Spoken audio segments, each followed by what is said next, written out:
மக்கள் வணக்கம். இந்த இனிய காலை பொழுதில் உங்களை சந்திப்பதில் மிக்க மகிழ்ச்சி அடைகின்றேன். இந்த புத்தம்புது காலை நிகழ்ச்சியில் நலமாய் வாழ பகுதியில் இன்று நம்ம ஆசனங்கள் பண்ணி பார்த்து கொண்டு இருக்கிறோம். இன்றைக்கி நம்ம பார்த்திங்கன்னா முக்கியமான ஆசனம் பார்க்க போகிறோம். அதில் என்னென்னா ஊர்த்துவ பாதாசனம். எப்படி காலை உயர்த்துறது, எதுக்காக இதை நம்ம பண்ணிகிட்ருக்கோம் அப்படின்னாலே, எப்படி ஒரு மனசு ஆரோக்கியத்துக்கு மிக முக்கியமானது. இந்த மனசை பற்றி மனம் என்றது எண்ணங்களின் தொகுப்பு. இந்த எண்ணத்தை பற்றி சுவாமி சிவானந்தர் ஒரு புக்கை எழுதியிருக்கார். உலகத்திலே பார்த்திங்கன்னா மிகவும் வலிமை வாய்ந்தது என்னென்னா மனசு தான். அதனால தான் என்ன சொல்லுவாங்கன்னா, மனம் இருந்தால் மார்க்கம் உண்டு. ஓகேங்களா? அந்த மனசை எப்படி நம்ம மிகவும் ஆரோக்கியமாக வச்சுக்கிறது. அப்போ மனசுலேயே பார்த்திங்கன்னா வகைகள் இருக்குது.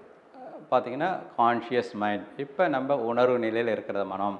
அடுத்தது ஆழ்மனம், சப்கான்ஷியஸ் மைண்ட். அதுக்கு பேர் என்ன, பிஹேவியர் மைண்ட். அப்போ ஆழ்மனன்றது என்னென்னா நம்மளுடைய பழக்க வழக்கத்தால் அந்த மனசு உருவாகுது. அதுக்கு பேர் தான் ஆழ்மனம் சொல்லுவாங்க.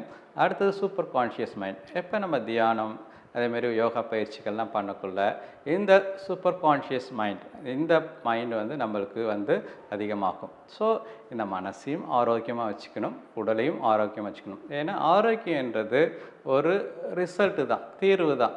அப்போ அது எதோட தீர்வு அப்படின்னாலே இந்த ஆழ்மனதின் வெளிப்பாடு தான் நம்முடைய உடல். அப்போ ஆழ்மனதும் நல்லா இருந்ததுன்னா உடல் நல்லா இருக்கும். அப்போ ஆழ்மனதுன்னா என்னென்னு பார்த்தோன்னா அது பழக்க வழக்கம். அப்போ நம்ம பழக்க வழக்கம் நல்லா இருந்தால் நம்ம உடல் நல்லா இருக்கும். அப்போ உடல் ஆரோக்கியமாக இருக்கணும்னா நம்ம பழக்க வழக்கத்தை மாற்றணும்.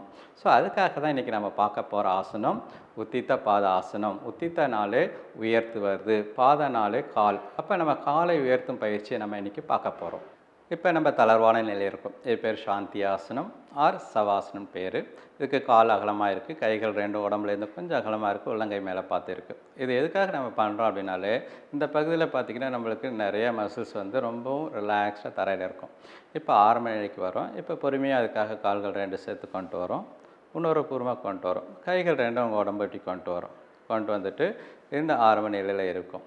இதுக்கு நம்ம பொறுமையாக உணர்வுபூர்வமாக இப்போ காலை கொண்டு வரோம். அதுக்கு என்ன பண்ணணும் அப்படின்னாலே, எடுத்தோடனே காலை தூக்கக்கூடாது. இந்த காலுக்கு ஆதாரமாக காலை தூக்குற தசை எங்கே இருக்குது அப்படின்னாலே உங்களுடைய வயிற்றின் உள்பகுதியில் இருக்குது. அது எங்கேருந்து ஆரம்பிக்கும்னாலே உங்களுடைய தொராசிக்கின் கடைசி பகுதி, உங்களுடைய நடு எலும்பு கடைசி பகுதியில் அதுக்கு பேர் குரூப் ஆஃப் மசில்ஸ் இருக்கும், இலியாக் சாஸ்ன்னு பேர். இந்த மசில்ஸ் தான் உங்கள் காலை உயர்த்துது.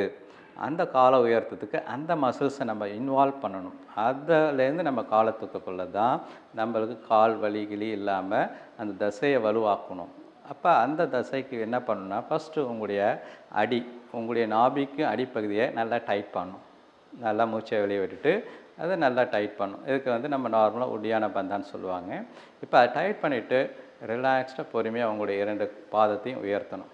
உத்தித்தனால உயர்த்துறது, பொறுமையாக உயர்த்தி ஒரு 45 டிகிரி, அவ்வளோதான். 45 டிகிரி வரைக்கும் நம்ம மெயின்டைன் பண்ணணும். இதில் ரிலாக்ஸாக நம்ம மெயின்டைன் பண்ணணும். ஓகேங்களா? ஸோ இந்த ஆசனத்தில் இதை நம்ம மெயின்டைன் பண்ணணும். ஏன்னா உங்களுடைய மனசுக்கும் வயிற்றுக்கும் ரொம்ப தொடர்பு உண்டு. ஏன்னா மனசு கொஞ்சம் மாறிடுச்சு, கவலையாயிடுச்சு, ஏதாவது ஆயிடுச்சுனாலே உங்களுக்கு செரிமானம் நன்றாக இருக்காது. அப்போ ரெண்டுத்துக்கும் தொடர்பு இருக்குது. அப்போ இந்த வயிற்றுப்பகுதியை நன்றாக வச்சுக்கிறதுக்கு இந்த ஆசனம் மிகவும் உயர்ந்தது. இதேமாரி கொஞ்சம் ஒரு 30 செகண்ட் நம்ம மெயின்டைன் பண்ணிவிட்டு இப்போ பொறுமையாக நீங்கள் உணர்வுபூர்வமாக கால்களை கீழே கொண்டு வரணும். கீழே வந்த பிறகு பொறுமையாக உங்களுடைய கால்களை அகலமாக வச்சிங்க. உங்களுடைய கைகள் ரெண்டு பக்கவாட்டில் கொண்டு வாங்க, உள்ளங்கை மேலே பார்த்து வச்சிங்க, கண்ணை முடிக்கிங்க. இப்போ உங்கள் கவனத்தை அடி வயிற்றில் கொண்டு வாங்க. நம்ம இன்றைக்கி இந்த உத்தித்த பாத ஆசனம் பார்த்தோம். இதனால் நம்மளுக்கு என்ன ஆகும்னா, அடிப்பகுதி, அதாவது ஹாரா சென்டர்னு சொல்லுவாங்க. ஏன் இது முக்கியம்னா, நம்முடைய மணிப்புர சக்கரத்துக்கு கீழே தான் இந்த ஹாரா சென்டர் இருக்குது. அவனுடைய உயிர் துடிப்பின் முக்கியத்துவமே இந்த மணிப்புர சக்கரா தான். இது ஆரோக்கியமாக இருந்தால் தான் நம்முடைய மனம் ஆரோக்கியமாக இருக்கும். அப்போ மனம் நல்லா ஆரோக்கியமாக இருந்தால் தான் நம்ம உடல் ஆரோக்கியமாக இருக்கும். அப்போ ஏற்கனவே பார்த்தோம், உடல்ன்றது ஒரு ரிசல்ட்டு தான். நம்ம ரிசல்ட் நல்லா வரணும்னா என்ன பண்ணணும், மனசு ஆரோக்கியமாக வச்சுக்கணும். அப்போ இந்த ஆசனங்கள் நம்ம தினமும் பகிர்ந்து ஆரோக்கியமாக வச்சுப்போம். இந்த ஆசனங்கள் நம்ம தினமும் பயில்வோம். ஓகே, மிக்க நன்றி. நம்ம மீண்டும் ஒரு பயிற்சியில் மீண்டும் சந்திப்போம்.